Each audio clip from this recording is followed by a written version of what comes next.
ചാർസോ പാർ എന്ന രീതിയിലത്തേക്ക് ഒരു target set ചെയ്യുകയും അതൊരു ഇന്റേണൽ ടാർഗറ്റ് എന്നതിനപ്പുറത്തേക്ക് നാട്ടുകാരോട് വോട്ടർമാരോട് പ്രഖ്യാപിക്കുകയും ചെയ്യുകയും നിരവധി തെരഞ്ഞെടുപ്പ് വേദികളിൽ ഇത് ആവർത്തിക്കുകയും അത് ഒരുപക്ഷെ പ്രതിപക്ഷം കൂടി ഏറ്റെടുത്തുകൊണ്ട് ആ നിലയ്ക്കാണ് BJP അധികാരത്തിലേക്ക് വരാനായിട്ട് ശ്രമിക്കുന്നത്. കാരണം അങ്ങനെ ഒരു 2/3 ഭൂരിപക്ഷം കിട്ടിക്കഴിഞ്ഞാൽ അവർ ഭരണഘടനയെ തന്നെ ഇല്ലാതെയാക്കും എന്ന രീതിയിലുള്ള ഒരു പ്രചരണം കൂടി അതോടെ നടന്നിട്ടുണ്ട്. അതൊക്കെ ഇലക്ട്രേറ്റിനെ ഒരു പരിധിവരെ സ്വാധീനിച്ചിരിക്കാം എന്നുള്ളതാണ് ഒരു പക്ഷേ ഫലങ്ങൾ കാണിക്കുന്നത്. പക്ഷെ അതിനും അപ്പുറത്തേക്ക് ഈ നമ്പർ 400 എന്ന് പറയുന്ന നമ്പർ നമുക്ക് മനഃശാസ്ത്രപരമായിട്ട് ഓരോ ആൾക്കാരെയും ബാധിച്ചിട്ടുണ്ട്. അത് ഭരണപക്ഷത്തിനെയാണെങ്കിലും പ്രതിപക്ഷത്തിനെയാണെങ്കിലും ഈ രണ്ട് കക്ഷികളെയും അനുകൂലിക്കുന്ന ആൾക്കാരെയാണെങ്കിലും മാധ്യമപ്രവർത്തകരെയാണെങ്കിലും ഒക്കെ തന്നെ അത് ബാധിച്ചിട്ടുണ്ട്. അതുകൊണ്ട് തന്നെ 400ലേക്ക് BJP എത്തിയിട്ടില്ല എങ്കിൽ ഇപ്പൊ 350 360 നേടിയാൽ പോലും ഈ എക്സിറ്റ് പോളുകൾ പറയുന്നത് പോലെയുള്ള ഒരു സംഖ്യയിലേക്ക് വന്നാൽ പോലും അത് BJPയുടെ ടാക്ടിക്കലായിട്ടുള്ള ഒരു പരാജയമാണ് എന്ന നിലയ്ക്ക് മാത്രമേ പ്രതിപക്ഷം എപ്പോഴും പറയുകയുള്ളൂ എന്നുള്ളത് നിശ്ചയമായിരുന്നു. വളരെ കംഫർട്ടബിൾ ആയിട്ടുള്ള ഒരു മജോറിറ്റി BJPക്ക് കിട്ടിയെന്ന് കരുതിക്കോളൂ. ഇപ്പൊ 280 സീറ്റ് BJPക്ക് മാത്രമായിട്ട് കിട്ടിയെന്ന് കരുതുക. എന്നിട്ട് സഖ്യത്തിന് മൊത്തം കൂടെ ചേർത്തിട്ട് ഒരു 320 330 സീറ്റിലേക്ക് എത്തിയെന്ന് കരുതുക. എങ്കിൽ പോലും നിങ്ങൾ പറഞ്ഞിരിക്കുന്ന 400 എന്ന് പറയുന്നത് എത്തിയിട്ടില്ല, അതിൽ നിന്ന് വളരെ കാര്യമായിട്ട് കുറയ്ക്കാനായിട്ട് ഞങ്ങൾ സാധിച്ചു എന്ന രീതിയിലത്തേക്കുള്ള ഒരു പ്രചരണം പ്രതിപക്ഷത്തിന്റെ ഭാഗത്തു നിന്ന് ഉണ്ടാകുമായിരുന്നു. അപ്പൊ അങ്ങനെ നോക്കിക്കഴിഞ്ഞാൽ BJPയെ തന്നെ അല്ലെങ്കിൽ NDA തന്നെ കുറ്റം പറയേണ്ടി വരുന്ന ഒരു സാഹചര്യമാണ് ഈ 400 എന്ന് പറഞ്ഞിരുന്ന ഒരു ടാർഗറ്റ് സെറ്റ് ചെയ്യുകയും പ്രഖ്യാപിക്കുകയും ചെയ്തു എന്നതിൽ.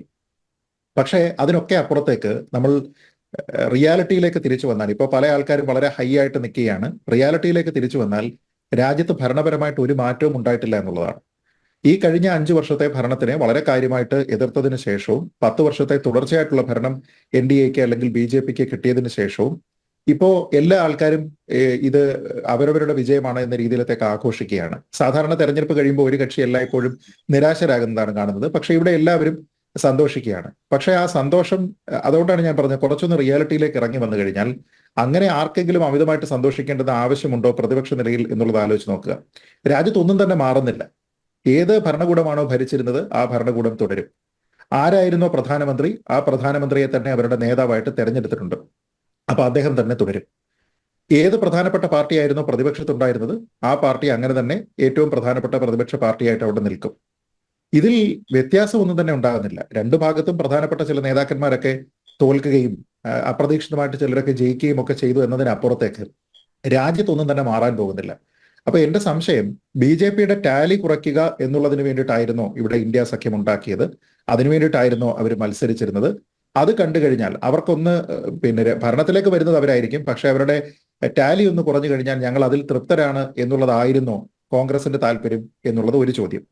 രണ്ടാമത്തെ ചോദ്യം, BJPയുടെ ഇത് കുറയുമ്പോൾ പോലും രാജ്യം ഭരിക്കാൻ ആവശ്യമായിട്ടുള്ള 272 വളരെ മുകളിലാണ് അവരുടെ ഇപ്പോഴുമുള്ള കംഫർട്ടബിൾ ആയിട്ടുള്ള അവരുടെ ഒരു സീറ്റിംഗ് മൊത്തത്തിലുള്ള കപ്പാസിറ്റി നോക്കിക്കഴിഞ്ഞാൽ. നേരെ മറിച്ച് എക്സിറ്റ് പോളുകൾ വന്നതിന് ശേഷവും രാഹുൽ ഗാന്ധി മാധ്യമങ്ങളോട് പറഞ്ഞത് എത്രയാണ്? 295. നിങ്ങൾ സിന്ധു മൂസേവാലയുടെ പാട്ട് കേട്ടിട്ടില്ലേ? 295 എന്നാണ് അദ്ദേഹം പറയുന്നത്. അപ്പൊ ആ 295 എന്ന് പറയുന്ന ടാർഗറ്റിൽ നിന്ന് എത്രയും താഴെയാണ് അവർ വന്നിരിക്കുന്നത് എന്നുള്ളത് നോക്കുക. ഇപ്പൊ ഈ പറയുന്നത് പോലെ ആരെങ്കിലും അടർത്തിയെടുക്കുക എന്ന രീതിയിലത്തേക്ക് നമ്മുടെ നാട്ടിലടക്കം മാധ്യമങ്ങൾ പറയുന്നത് പോലെ ഇപ്പോ TDPയെയോ അല്ലെങ്കിൽ JDUവിനെയോ ഒക്കെ അടർത്തി മാറ്റാനായിട്ട് പോയി കഴിഞ്ഞാൽ, അങ്ങനെ അടർത്തി മാറ്റുന്ന സമയത്ത് BJP ചെയ്താൽ അതിനെ കുതിരക്കച്ചവടക്കം എന്നാണ് വിളിക്കുന്നത്. ഇതിനെന്താ വിളിക്കുന്നതെന്ന് എനിക്കറിയില്ല. പക്ഷെ അങ്ങനെ അടർത്തി മാറ്റുകയാണ് എങ്കിൽ പോലും പല കക്ഷികളെ കൊണ്ടുവന്നെങ്കിൽ മാത്രമേ അവർക്ക് ആ 272ലേക്ക് എത്തിക്കാനായിട്ട് സാധിക്കുകയുള്ളൂ. അപ്പൊ അങ്ങനെ ഒരു കംഫർട്ടബിൾ ആയിട്ടുള്ള ഒരു സ്റ്റേബിൾ സർക്കാർ ഉണ്ടാക്കാനായിട്ട് പ്രതിപക്ഷ സഖ്യത്തിന് നിലവിൽ സാധ്യമല്ല.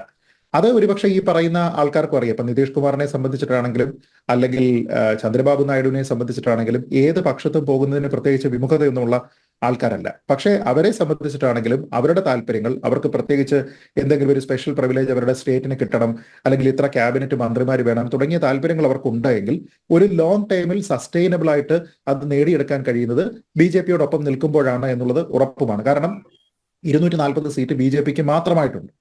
അത് ഒരു റിയാലിറ്റിയാണ്. അപ്പൊ ആ റിയാലിറ്റി അതാണ് എന്നിരിക്കെ തന്നെ കോൺഗ്രസ് എന്തിനാണ് ഈ സീറ്റ് കുറയുന്ന സമയത്ത് അധികാരത്തിൽ അവർ തന്നെ തുടർച്ചയായിട്ട് വരികയാണ്, അപ്പൊ 15 വർഷം NDAക്കുള്ള മാൻഡേറ്റ് ആണ് എന്നത് വന്നതിന് ശേഷവും എന്തിനാണ് സെലിബ്രേറ്റ് ചെയ്തത് എന്നുള്ളത് എനിക്ക് മനസ്സിലാകുന്നില്ല.